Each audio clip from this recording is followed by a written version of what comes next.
For many years, there's been what many have considered a myth about college life. The idea that college is the ideal place to find new friends, go to parties, drink, and possibly hook up. Hooking up being all types of sex, anal, oral, vaginal penetration, and even some freakier stuff. But what do you really know?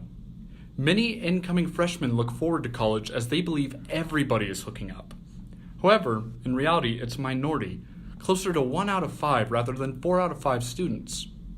As freshmen, we understand that that won't stop you from looking, so let's at least educate you. I know we all have heard of the effects of drugs on people, but maybe not in relation to hookups. Men and women who used marijuana or cocaine in the last 12 months were more likely than non-users to have had monogamous sex in the past 12 months.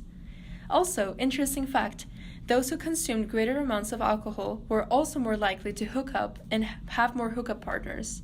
The research shows us that drugs and alcohol affect hookup culture, leading to risky behaviors. Most research shows both parties struggle with either regret or shame and can lead to worse symptoms if left ignored. Researcher Lewis in 2011 concluded that out of 20,000 undergraduate students, just 1,500 of them reported a variety of consequences that include feeling embarrassed, having emotional difficulties, experiencing a loss of respect, and having difficulties with a steady partner. That means out of every 100 students, 7 of them will experience one of these consequences, and that could be any of you. Before we move on, we should discuss the differences between genders and sex in hookup culture. Men tend to brag about sexual encounters and are commended, while women are expected to keep quiet for fear of being seen as sluts or whores. We have a sexual double standard. They believe that men and women are supposed to operate in society very differently. Men are supposed to be rewarded for heterosexual, male, dominant behavior, especially in sexual intercourse or any activity with women, and women are seen as sluts or hoes for behaving in a similar way, and are encouraged not to talk about it.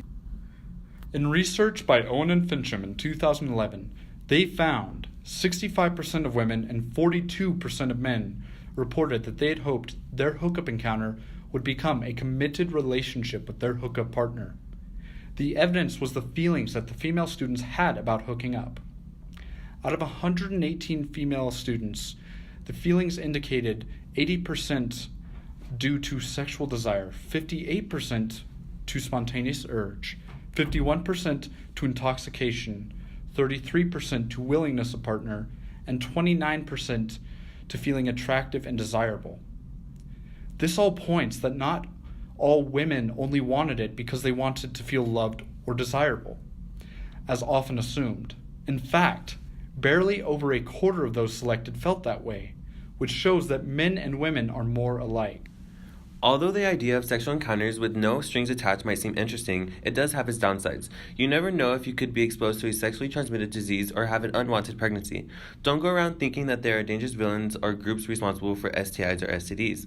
Don't ostracize the victims who got infected unknowingly. Instead, just realize and be aware of its existence. We understand it would be unrealistic to tell you to stay away from drinking and sex, but please do not feel pressure to have sex if you go to a party. Be safe and take care of yourself. If you don't do it, nobody else will.